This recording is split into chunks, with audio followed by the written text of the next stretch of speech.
forward of all time, in my humble estimation, just said something that just absolutely didn't need to be said, and I think is kind of ridiculous. So, yeah, we're gonna kick it with y'all, and we're gonna talk about those two topics. But before we do that, you know what time it is. We're gonna go ahead and give a shout out to the channel members. Coach T, aka Laker Nation, shout out to you, very first member of the channel. It's not that serious. Chief Sid Bubba, shout out to you for everything you've done for our great nation. Shout out to everything you do for this channel, and of course, shout out to the boys from Annapolis, Anchors Away, Order Harms.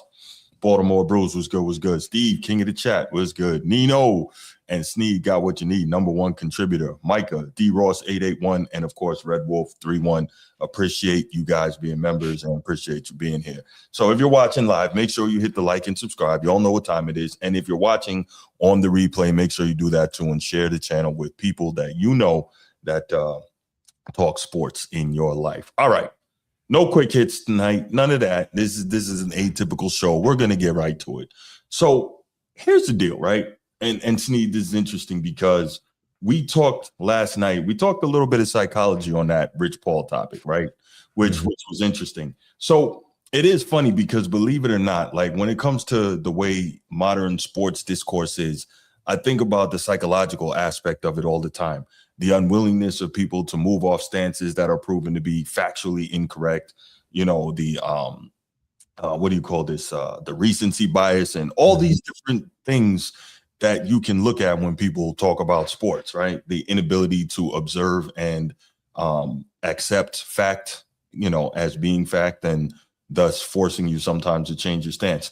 But here's another psychological condition, right? Now, Sneed, you know this. For instance, as a teacher, it's not easy, but it's human nature, right? When you have a kid that maybe you hear is bad in a bunch of other classes, the kid might be good in your class, but when he comes in or she comes in, if you hear they're a bad kid out there in the other classes in the hallway and stuff, it automatically gives you a preconceived notion about that kid, right?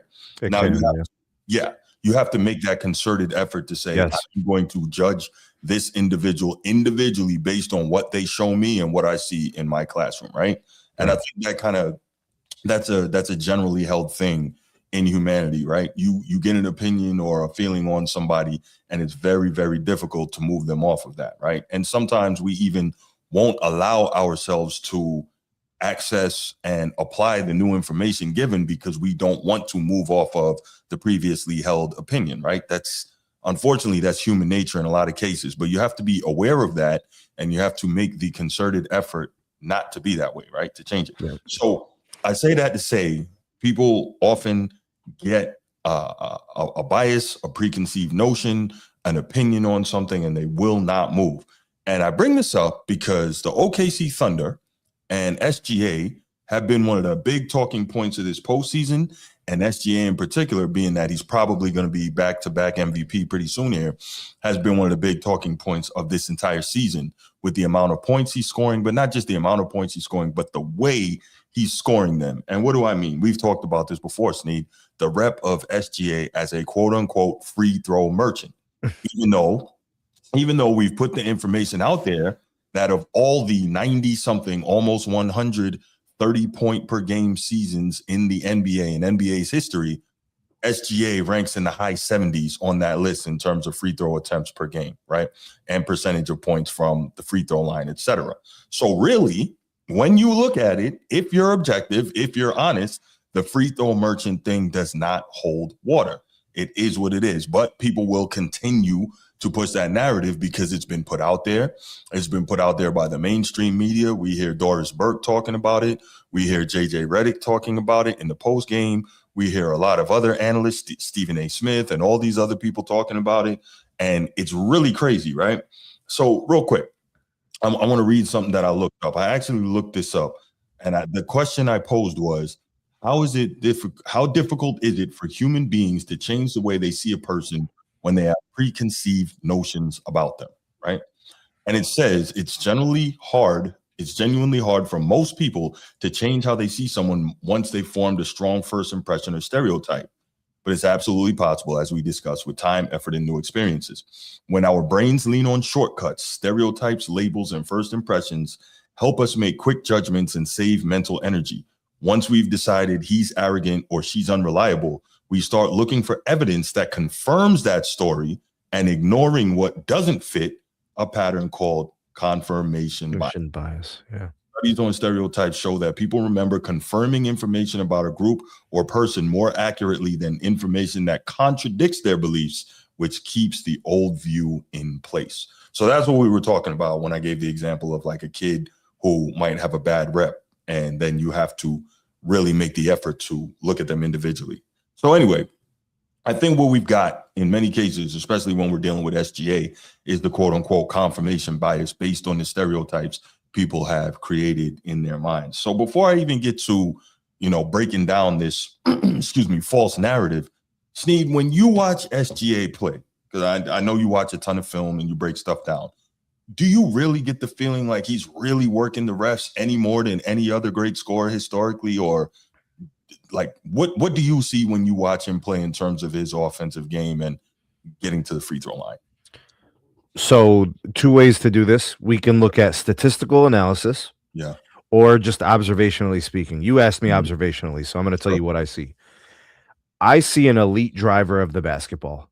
He is so good at separation, creating space, and operating without space.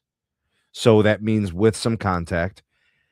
And when I see the fouls get called, it's very similar to most other foul calls I see that are in and around the same area. He's not getting special calls. He's getting the typical calls that are called in the NBA. He's just really effective at driving with the basketball. And then to kind of follow up, like, even if you take the last couple minutes of a game, let's call it clutch time or crunch time, whatever the definition is for that one. The refs have a certain way of officiating. And if you play the game a certain way, they're going to also blow whistles in a way that's conducive to him getting free throws in certain moments. But the thing is that he also makes shots and doesn't get foul calls within some of those spots. So like, he did get fouled, but they didn't call it, right? Because in those close games in the crunch time, they don't call the whistles as much. The ball's still going in. So, and then if I look at it statistically, Bruce, the numbers don't prove that he's foul baiting. Statistically, there are several players who take more free throws per game, who take more free throws per week, per month, per season, whatever the metrics are. He doesn't lead the league in free throw attempts. No. He just makes a high percentage. About 89, I think. Yeah. So you're going to punish him for taking advantage of the same opportunities that other players get?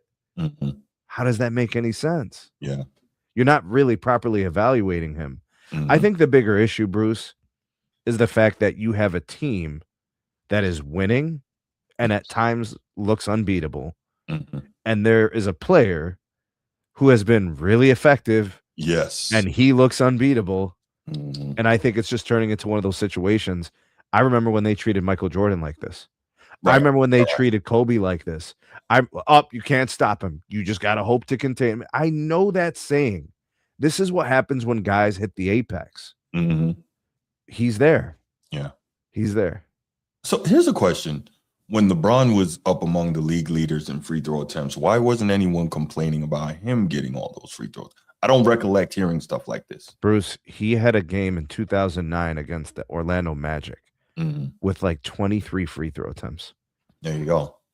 I've never seen that before in my life. Look, I don't have in an NBA playoff game.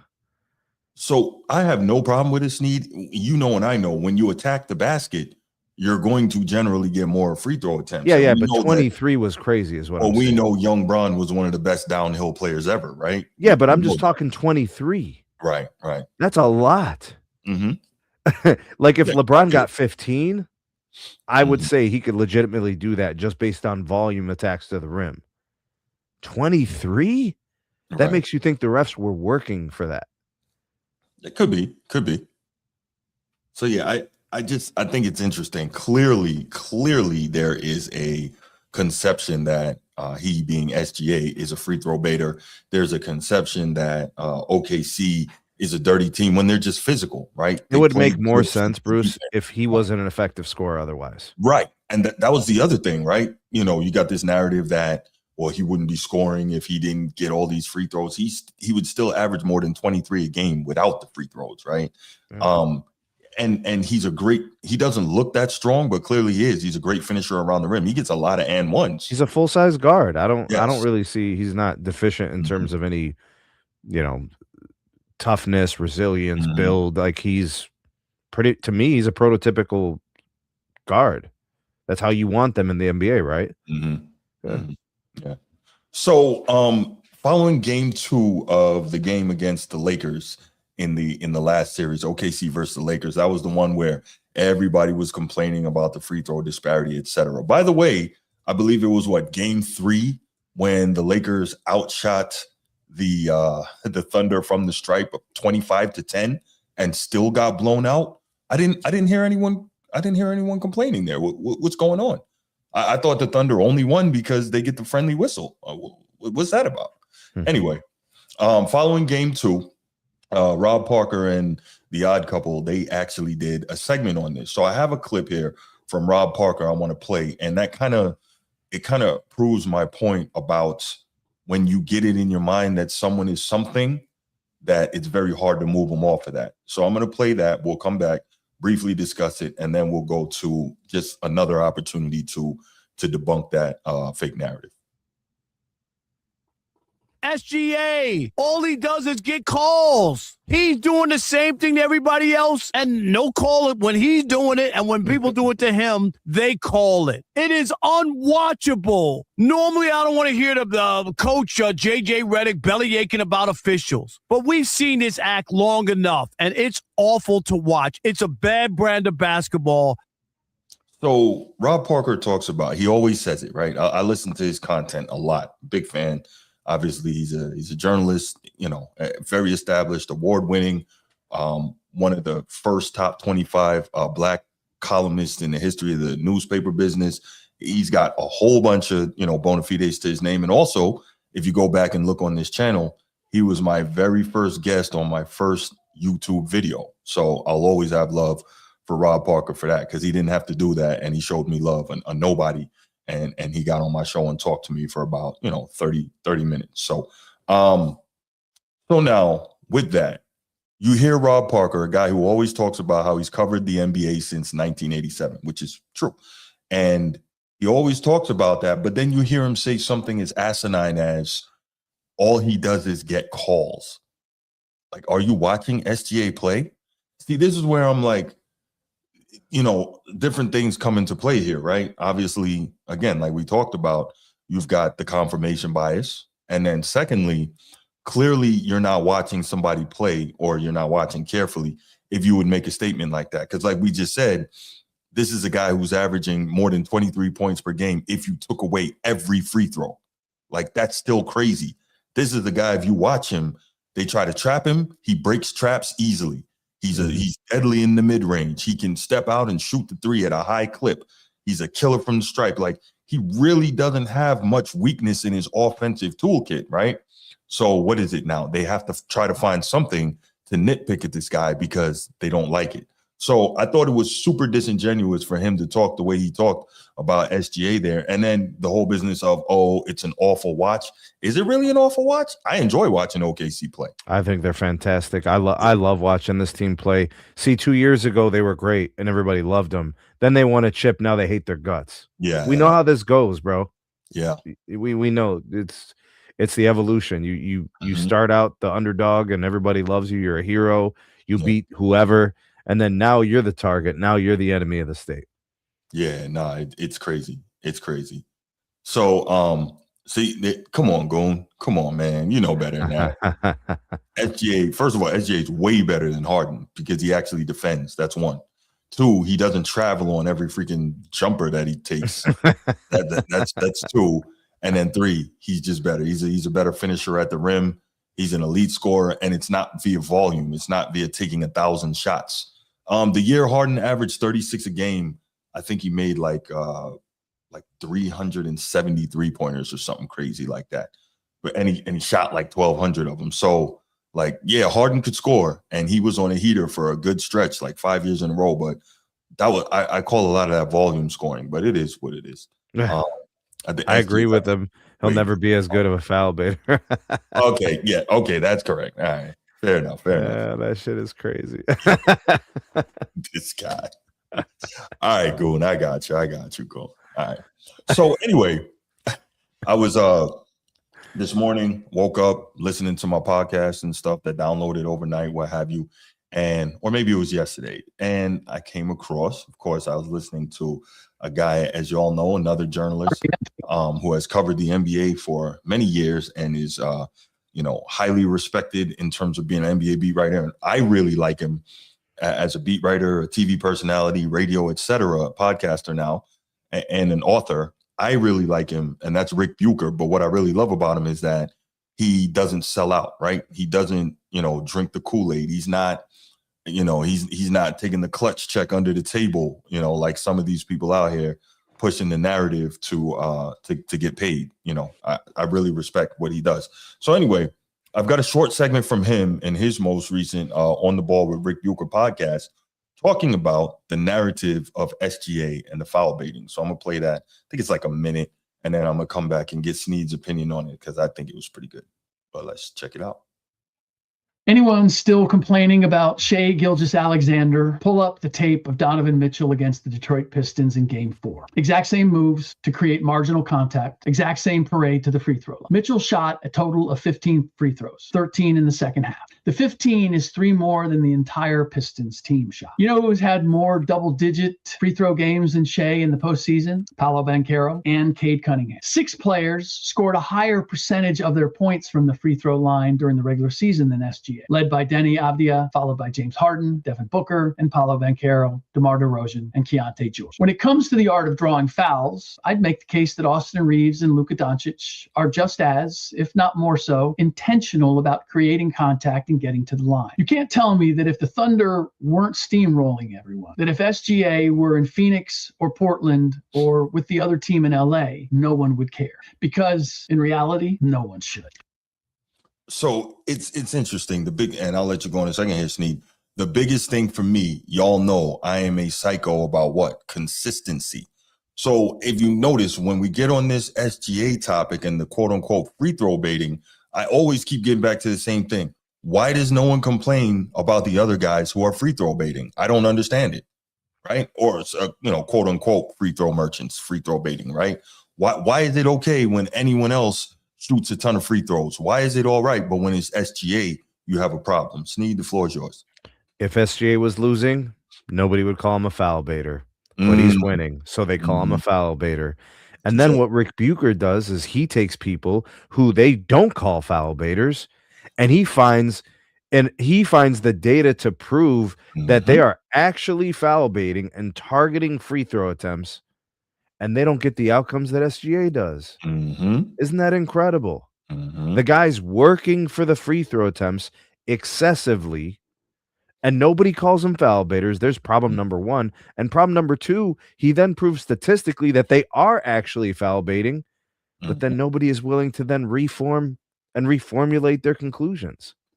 So when Rick Bucher presents this and people are going to still sit there and argue it, will you still stand in front of what you were saying, call SGA the foul baiter, but then not call Paolo Banchero or DeMar DeRozan or Denny Avdia or any of these guys who are taking statistically more free throws under more conditions and reaching for them? And you know what? The Donovan Mitchell one is interesting. Here's another guy who makes about 90% of his free throws. See, they don't, if you weren't making them, they wouldn't care, but you're making them. Right. And if you weren't winning, they really wouldn't care. They'll say, ha, you suck. You know? Right. But it's because you win. Yeah. And it's I don't know, man. It's it to me is just really annoying. And like I said, the biggest thing for me is probably the general disingenuousness. I do not like it. Transform. Shout out to the king of the chat. He's just here for foul merchants. I got it. Transformer has a great comment here. Masters don't want Shai to be the guy. They want Wemby. This scoring clip keeps Shai in the conversation for best player. Don't like it, but it has some context to it.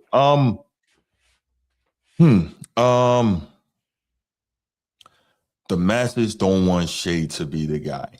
So I like Wemby a lot. Y'all know that. I think he's amazing. But like, why would you not want Shea to be the guy?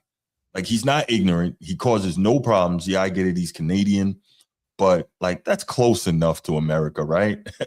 You know, he causes no problems. He's a family man. He just goes and balls out. He doesn't say anything like he's not polarizing. He doesn't, you know what I mean? Like, he just goes out there and hoops, and now he wins, and now he's an MVP. I thought that was everything that we wanted to see in our players. Yeah. He works hard. He has continued to develop his game since he's been in the league.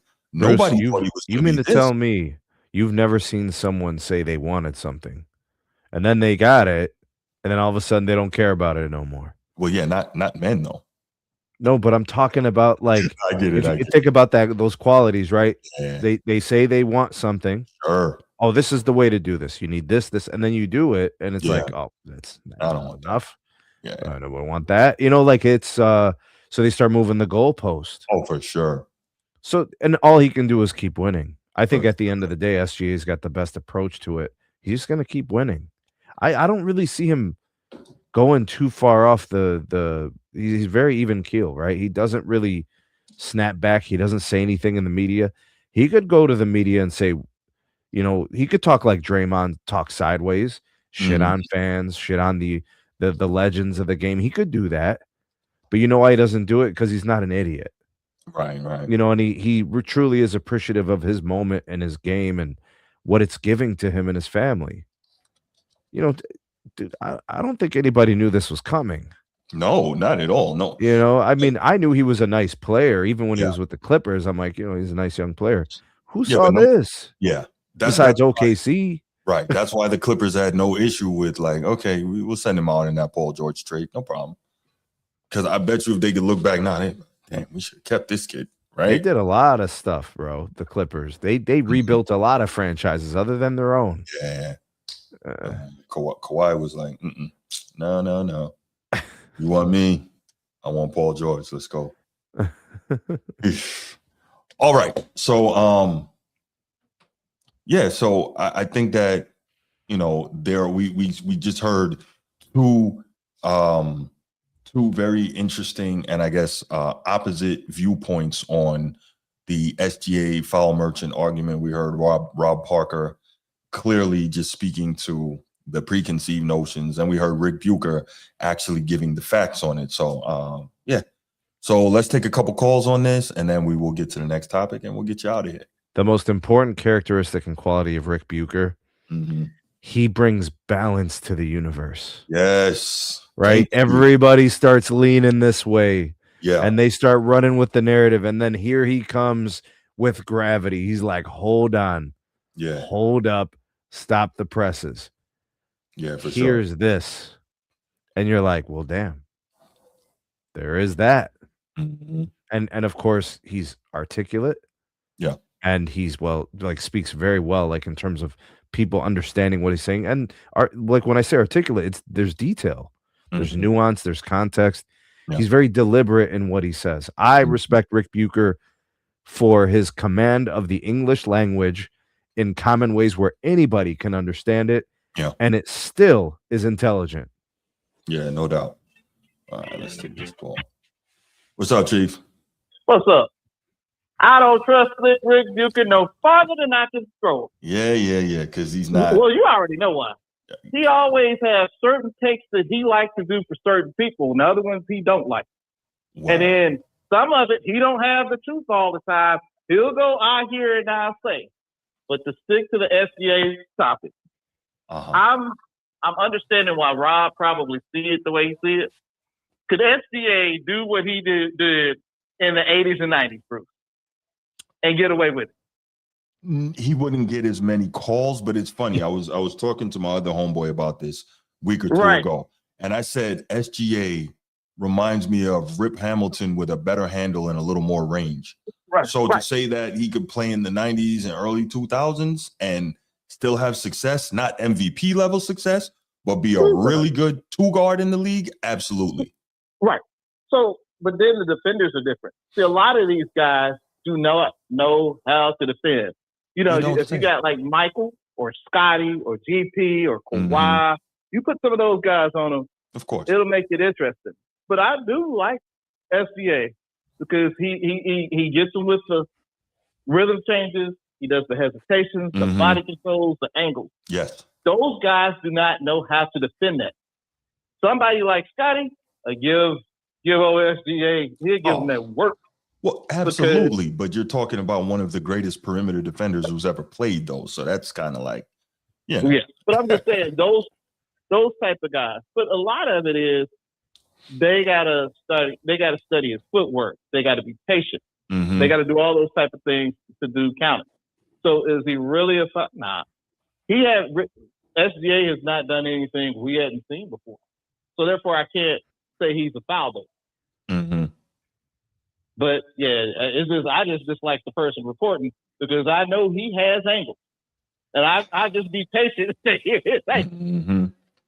I'm a big fan of Rick Bucher. I think that I was, but then when he went to the Bay, I started off watching Rick early '90s. I loved him then. When he got to the Bay, he first covered Golden State, Run TMC. Yeah, so when he started doing that, I had to start keeping all 4 eyes on him. But as far as SGA though, I mean, a lot of these guys, you gotta learn, you gotta be disciplined in defending him. Mm-hmm. You gotta use footwork. You got you gotta put the work in. Yeah. So, but I think Rob is looking at it from the grumpy old man, the grumpy old guy, get off my lawn. He don't like it. Perspective. But me, I'm good with him. Yeah, but I don't get why though, because Rob is not being honest with what he's saying when he says things like, all he does is get free throws, and I'm like, well, that's just flat out untrue. Like, are you watching this dude? Well, Rob probably looking at it from an old man. If this was back in the day, he wouldn't be getting it though. Right. Maybe that might be the way Rob is looking at it, because I'm just wondering, if it was earlier years, it might not be as effective in this era. So, that could be some bias in that. I mean, I guess that's one way to look at it. I'm just saying, why else would he do it? Because I listen to Rob Parker enough to know that also he understands the value on the entertainment side of sports media of the shtick. You know what I mean? Like he fully understands that, and if you listen to him enough and some of the things he says, you're like, yeah, he's all about the shtick. I get it. That doesn't mean I don't respect. No, you can't. No. That's his. Oh yeah. Oh, I'm the poo king. Yeah. Yeah, it's his line. Yeah. But that's kind of my take on it. I'm good with SGA as far as the skill wise and everything, and I look at what he does. So you have to give him credit for what he does, and he's very disciplined. I think that's the thing that a lot of people maybe I look at it that way. The skill and the discipline part, I do like. So I have no problem with SGA. I just got my issues with Rick Bucher. Gotcha. Okay. We do. All right, Chief. Well, I appreciate the call, man. Thank you. All right, brother. Go ahead. Maybe if he took it easy on LeBron, he might like him a little more. I think so. I think so. All right, let's go ahead and move on to the second and final topic of the evening. Let's take this down and let's move over. So this one was interesting, right?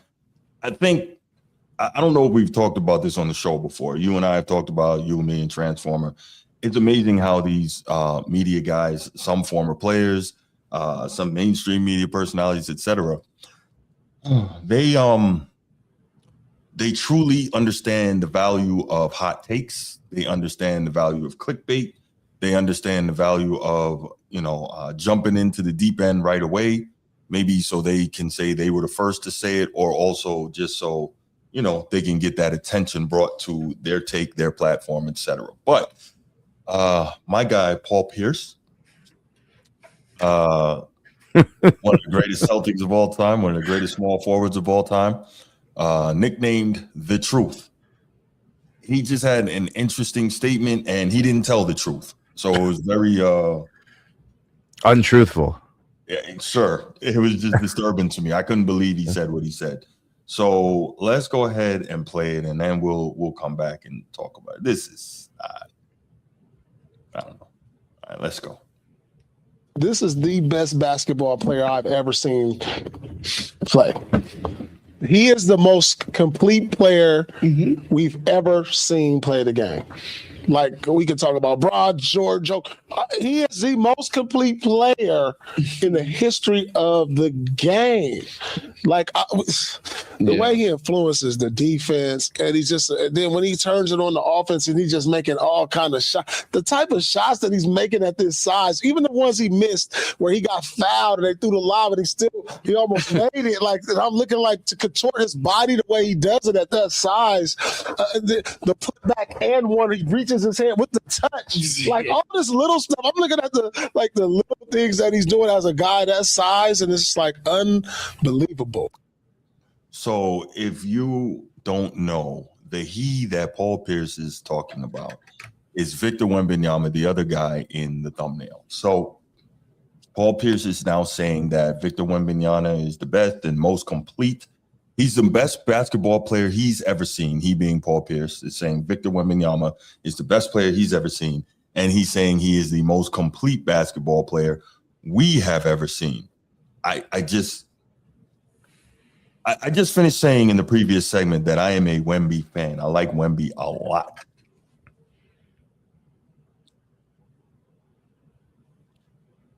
But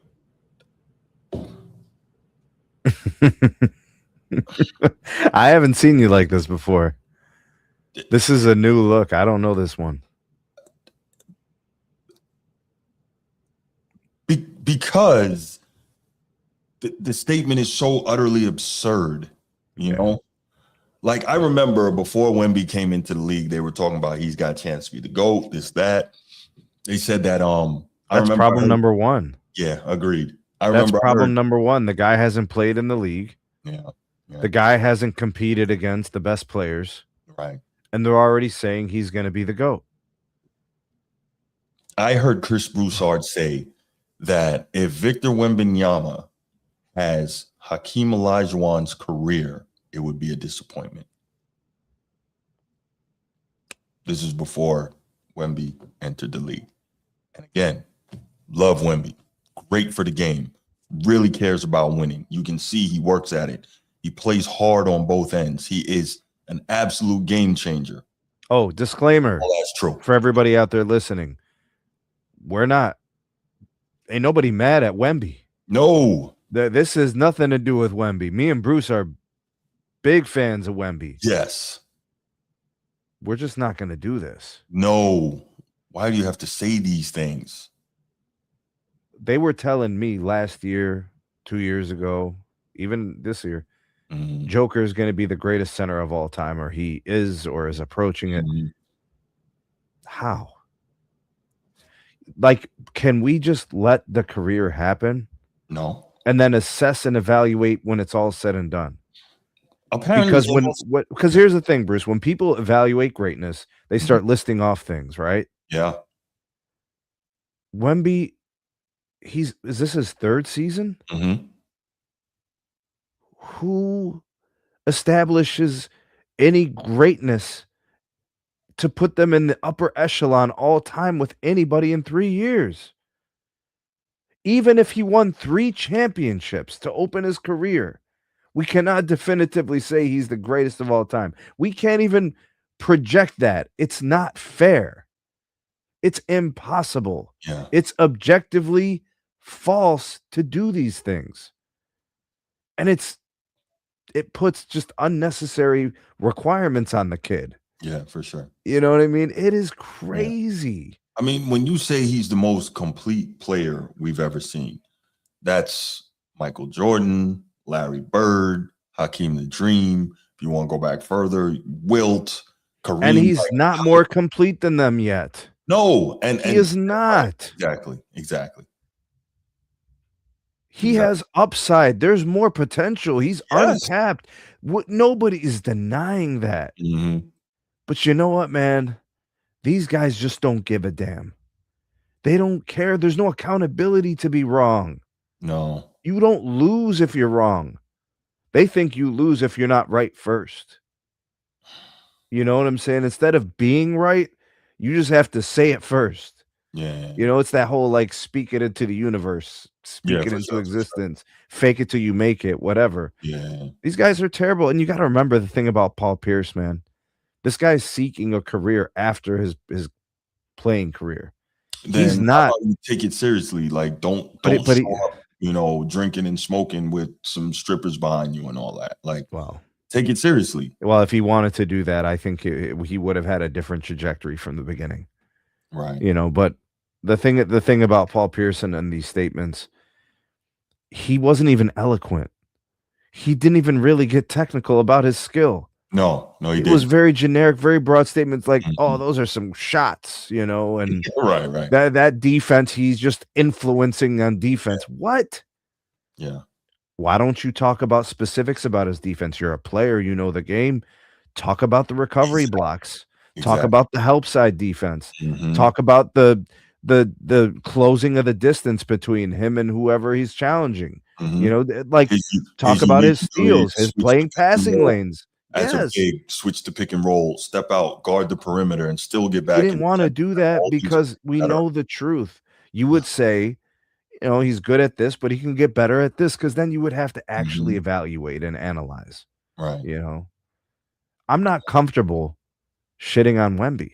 I can't do it. He's so good. Not doing that, though. We're not. But I can't do this either, because I had the same energy for Joker when fools were telling me he was a top 5 center 3 years ago. Like, how? How could we be doing this? I had people telling me that this year. Thank goodness that nonsense is over. It's really simple. You say to them, name the things, and they never want to do this. No. Make me a checklist, name the things that make players great. And then you'll tell them 10 things. Let's see if your guy is doing it better than all these guys. Let's start filling in this rubric, this checklist. They don't want to do that, because then things get objective and things get technical. They want it muddy. They want it subjective, and they want it to be just conjecture. Yeah. Do they want to throw shit at the wall and see what sticks? But that's the thing. That's not how this works. Cognitive dissonance, man. Yeah. Back to the psychology piece. But yeah, I couldn't, when I heard this, because I sent it to, y'all don't know, Sneed, Transformer, and we have a group chat, and I sent this clip to them because when I heard it, I was like, I can't believe this. I can't believe this. I said, he's on drugs. Like, I think what he's seeking, Bruce, is buzz. So maybe it is the addiction of the attention.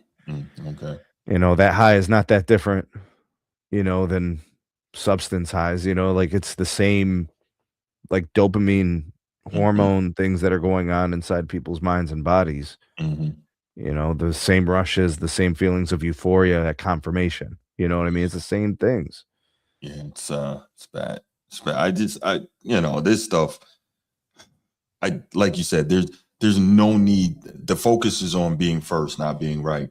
And there's truly no need for people to jump out here and say these things. For instance, like when we heard K Perk, I guess last year, talking about how, you know, Joker is going to be, if not already, the greatest center who ever played, which ironically was interestingly enough, because a couple of years back when he was like, Embiid should be the MVP, everybody got on him for that. So then he swung too far the other way. But anyway, so then he's talking about how Joker is, you know, the best center, if not going to be the best center. Then he had to come out after this playoff run, and I have to apologize. I have to apologize to Kareem Abdul-Jabbar and Wilt and Shaq, and apologize to Hakeem Dream Olajuwon. You know, he came out with anyway. I'm not gonna say what. So how about we fix and adjust our behaviors?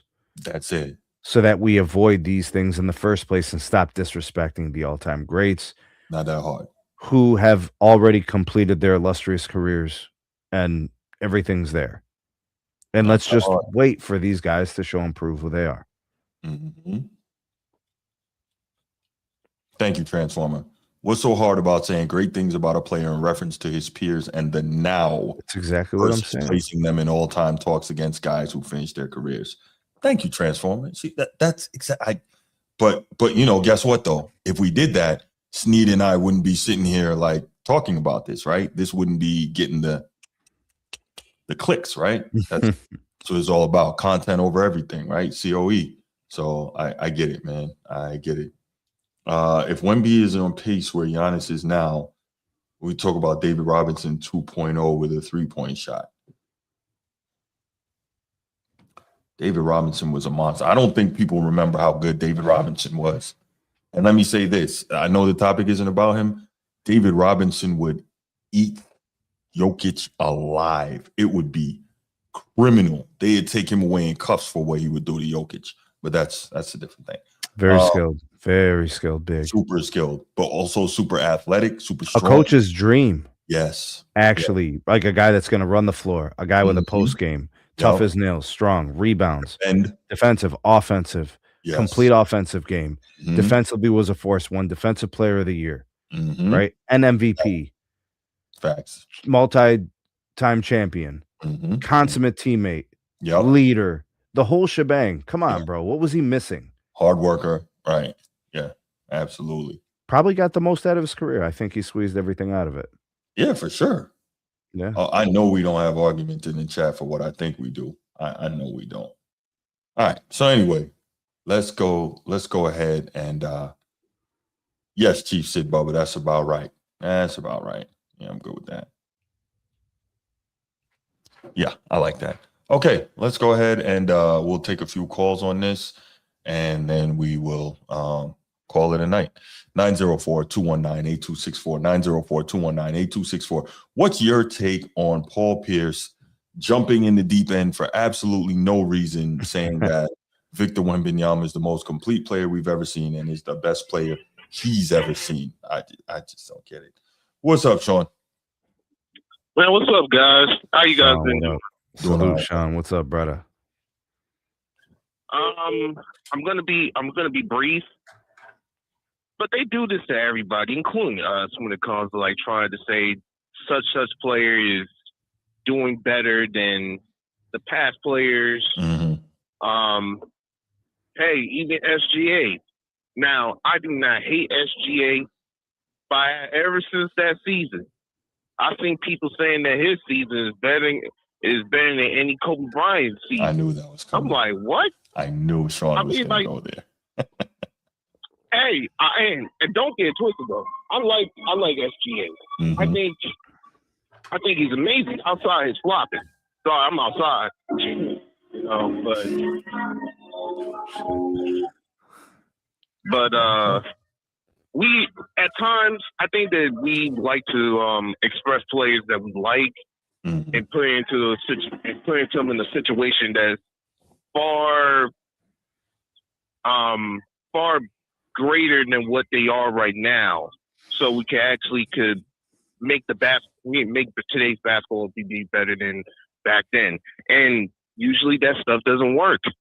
You can't be like gassing up all these players, knowing that, you know what I mean, in reality, our you know what I mean, today's generation is not like what it was back then. You know, even when it comes to fans. All the fans sees when it comes to these players is parlays and just talking about drama. Am I lying with that one? You're right, bro. You know what I mean? We and even when it comes of the greatest of this era, we try to believe like, hey, maybe this guy might be the savior in order to help this era to propel just like the way of back then. You know? And most of the times it's not. Sure, Giannis. I praise Giannis all the time. Right. I think he's the greatest player of this era.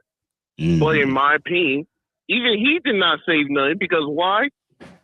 Ever since he actually brought Dame Lillard to come to the Bucks, his game has not changed. Right.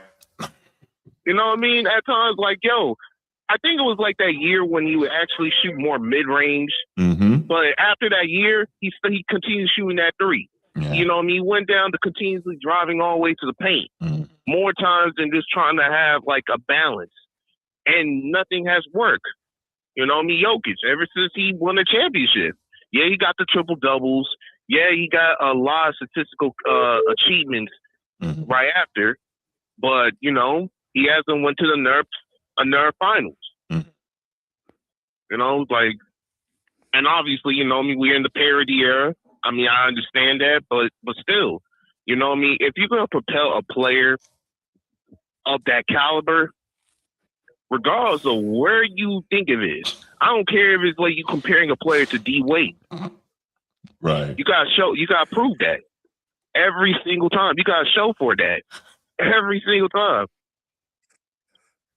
I mean, I get it. I mean, you want this generation to be better than back then, but you gotta do it the right way. Yeah, you have to do it the right way. No I'm not gonna sit here and say like, hey, my generation is better because, like, look, we actually make trees look different than what it is back then. No, it's the same tree. We just did a different style, you know. But no doubt. Well, I appreciate the call, Sean. Thank you, brother. No problem. All right, man. Nino, what's good? What up, Bruce? What up, Sneak? Maintain. Nino. I gotta help you out, Bruce. I think you're being unfair. Okay. I ain't saying that y'all wrong. Nah. I think you're being unfair. Okay. This is this generation living in the moment. Why I say that? You're supposed to praise or at least acknowledge what you see in the moment and big it up the best you can. We did it every era. Should I start with the GOAT himself, MJ? No. You like that? You thought that, do you? The reason why, Nino, is I understand what you're saying. However, this is coming from Paul Pierce, a guy who, you know, grew up in the 80s and 90s, entered the league in 1998. I think he was a rookie in 98. So he played with and against, you know, a lot of really serious dudes, right? So he's got to know better than what he's saying. That's why I'm saying that. So he was old enough to have seen, especially growing up in freaking Inglewood, right? So he grew up watching Magic. And if he's watching Magic, he was watching Bird. And then obviously being almost a lifelong Celtic, he saw a whole lot of Bird, right? So those are two top 10 guys right there. Played against Tim Duncan for many years. That's another top 10 guy. Shaq gave him his nickname, The Truth. That's another top 10 guy. Played against Kobe, another one. Kevin Garnett, like played against a whole bunch of top 20 guys. So Paul Pierce knows what great looks like. Played against Michael Jordan. Last Dance season was his rookie year, right? And he played against him in Washington as well. So Paul Pierce knows what it's supposed to look like. So for him to jump the gun and make a statement like this, I think it's more disappointing coming from him. He's saying he haven't seen a player. First of all, like I got to give credit to the old players. Okay. With the ability and the green light to do what Wemby say. Now, sometimes the green light get him in trouble, as I always say. Yeah. Is allowed to do, and the height. People forget about height in basketball. That is a big thing. Him moving at that size, doing what he had to do. Paul Pierce saying, I never seen a player be allowed to do that. And why I bring this up, my generation, us Bron fans, we did it with Bron. Mm-hmm. You go back to MJ with the GOAT cover in the 89, and Larry Bird, whatever year that was, said he was guarding sneakers. So they knowing what they supposed to be seeing. Mm-hmm. Now it's on Wemby to fulfill it out and get the most he can get out, like Sneed said, get it all out. But they are just projecting and living in the moment. And that's okay. If they are not, I think what you're doing is okay too. It's like, hold on now. We had Dream, we had the Shaq, don't forget. But if this is these generation players, the youngsters' way of living in the moment, because they don't live nothing in the moment. Everybody got phones and like parlays, everything about gambling. Mm-hmm. If this is gonna be their way of saying, "Oh, I'm paying attention to this player, and this my guy for this era," because I did do AI. You can tell me AI was better than COVID, so I got a little bit more basketball knowledge up there.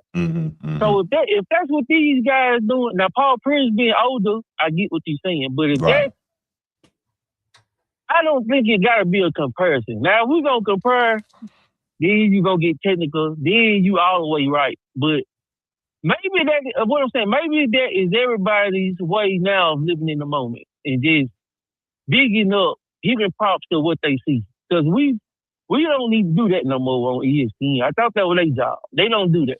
Me and you try to do it. Y'all do it on this show, a couple more shows. But you can count on your finger how many shows actually give a review of the game. Hey, this team played hard. This team was a little better. This guy's really good. Now, the critiques that you have of other players, I got to say you be right. You know, you be right a lot. But that's what, just think about that. Maybe this is just a way of digging up this era they got and not trying to compare it to the old days. Maybe. Well, so, and thank you, Nino. I appreciate it. I'm gonna let you go, and then I'll respond to that. Appreciate the call, brother. I appreciate it, bro. No appreciate doubt. it, Sneak. Salute, bro. So no, Nino makes a fair point. The only thing I'll say is it's cool that you are bigging up this generation and you're marketing this generation. But if you don't want it to be compared to the generations that came before, don't make statements like best player I've ever seen, the most complete player of all time. Don't say things like that, and then you don't have to worry about the comparisons. What up, Bruce? Hey, man, how y'all boys feeling tonight? Maintain. Hey, Bruce. What up, Brucey? How you doing? How you doing, my brother? Excellent, man. I'm about to say personal. I'm not gonna be disrespectful, but you know, we done had some in our private, you know, soliloquies. We done said some things that will never reach YouTube. Sure. Never. Sure. You understand what I'm saying? Hold up. That'll never reach YouTube, right? Wait a minute, y'all. Yeah, well, we'll never reach YouTube, bro. But bro, you and Steve, the snobby twins, because I noticed something about y'all too. When somebody don't agree with y'all takes, y'all opinions, y'all soliloquies, y'all theories, y'all summaries, they delusional, they absurd, they slow, they crazy, they don't know what they talking about because y'all don't agree with them. That ain't right. Okay, because they don't agree with y'all. Y'all the experts. Y'all know everything about everything. But let me say this. I'll let you speak to me. Okay, let me say this. Paul Pierce, a statement about Wemby have some validity. Wemby is not there yet for us, the greatest of all time. I mean, the best player we've ever seen. No, he's not. He's not above Hakeem yet. How could you say the other big men of David Robinson and Patrick Ewing? We can't put him there yet. You got to have at least 6 years, or at least to a decade of dominance to even get there yet. Agreed. Understand what I'm saying?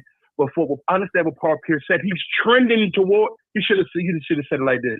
He's trending towards being probably the greatest of all time, or one of the greatest we ever seen play. See, we could deal with that. He should have said that. Now he's the best player. I agree. I agree 100%, Bruce. I wouldn't be doing this topic if you had framed it that way. Yeah. I know you wouldn't. And I will say this. Wemby is trending towards one of the greatest players we ever seen, or possibly one of the greatest centers of all time. He's trending towards that. He's not there yet. At least got to get two rings, maybe. Plus, he's trending that way because just be real, Bruce. We haven't seen nothing like this since Wilt Chamberlain, Ralph Sampson. It's new to everybody. So it's just, oh my God, we in the moment.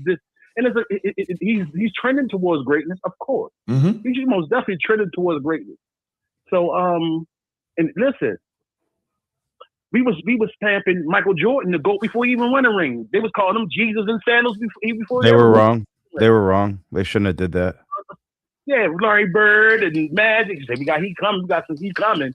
But Larry Bird, the great Larry Bird, was the first one who said he's Jesus in sandals. We all knew that from Come Fly With Me. Yeah, Jesus in basketball shoes. Yeah, what was the tape Michael Jordan take back today? Come Fly With Me. Way before basketball mixtapes hit YouTube. We had Come Fly With Me. We watched 1,000 times. Sure. So what Paul Pierce says has some validity. I disagree with him that he's the greatest we've ever seen. Well, that's his opinion. You know what, bro? I'm not the one. If he feel that way, that's cool. that if he feels like Wemby's the greatest player he's seen play, that's fine. But that's his opinion. Hey, Bruce. Okay, go ahead, bro. Let me ask you real quick. Do you think he believes that, or you think he said that for the shock value? You think he believes that? I don't think he does. Paul Pierce believes that. Yeah, do you think Paul Pierce believes that? I think he worded it wrong. Okay. He should say he's going to be one of the great. He should say he's going to be one of the greatest I ever seen. Not even stamping him the GOAT, the greatest of all time. Now, if he won 6 champs, 7, 8, 9 championships, you had to discuss it. If you have a decade of dominance, yeah, sure, and get 5 rings, then we can put him in the top 5. Sure. I'll give him that. You probably could put him in the top. If he have a decade of dominance, win 5 out of 10, something like that, what? That'd be fair. We can put him there, you know. All right. So, but I think that's our argument, though. Like, can you? Yes. Not you being you, Bruce. Can you, Paul Pierce, wait and let him accomplish some things? We see how special he is, and that's our whole point. Yes. Can you wait a little bit? That's all we're saying. We gotta wait to the stamp with the greatest above. Man, I will say this. I'm glad I'm living to see this. It's a joy to see. It's a joy to watch, man. You gotta admit that's Will Chamberlain and Rick Carter. We ain't seen Will. That 100-point game. We ain't see that. We ain't see Raul Sampson at his height. We ain't see Bill Russell grabbing 20 rebounds with 15 blocks. Mm-hmm. You know what I mean? Right. Plus, Wemby landed the plane right here. Plus, Wemby ain't really playing against no other dominant centers to even check him. Right. To even see if he could. So, other than that, man, that's what let me call in, bro. No doubt, hey, man. Bruce, I appreciate say this to you. What I said at the beginning, you know what I said at the beginning about y'all being the snobby. No, it's all good. You know, hey, Bruce, tell them we go, hey, you be bad for TV. Here's some of the stuff we talk about. Yeah, for sure. All right, bro. I hate y'all back. All right, man. Have a good one. All right. Caller from Texas, caller from Georgia. I saw y'all. If you want to call back before we end the show, we'd love to hear from you and hear what you got to say. But yeah, I think that's all Sneed and I are saying, man. Like, just freaking wait a little bit, man. There's no reason. We all know everybody knows Wemby's special. Everybody loves what he's bringing to the game. Everybody loves, what he has done with the Spurs, and how they've built around him. Everybody wants to see them play against OKC in the next round. But can we just wait a little bit? The most important thing, Bruce, important thing is that Wemby doesn't buy into the hype.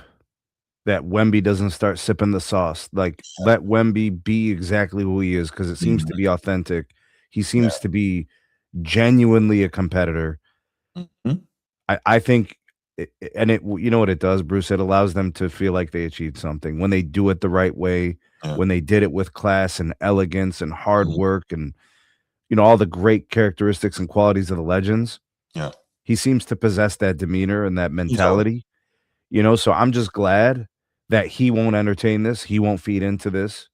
And you know what, Sneed, I think he's in the right place too. He's not in a major media market, right? And he's got 2 guys that were all-time great bigs that he can turn to, but also weren't guardrails. I don't want to say corrupted, but weren't overtaken by limelight and celebrity, and Tim Duncan and David Robinson, who can kind of help to keep him grounded a bit. So I think that's the perfect place where he landed. I think it's great. I think a lot of that stuff that I was describing is why he's getting so good so fast. Sure. You know what I'm saying? It's keeping him out of harm's way. Mm-hmm. And, the experience and stuff, you're going to make mistakes and you're going to learn. Yeah. But I think some people just genuinely have the aptitude to avoid certain mistakes. Yeah. They don't need the learning curve. They can avoid some of the, the landmines that just don't need to be stepped on. You know what I'm saying? Mm-hmm. Yeah. All right. Well, it looks like we're not going to get any more calls on this, but we just wanted to pop in here, show you all some love, give you a couple of topics for this evening, talk a little hope. And thanks so much for being here. We appreciate y'all. Hit that like and subscribe on the way out. Also, make sure you share this show with people in your orbit who you talk sports with. We appreciate all y'all, and we out. Peace.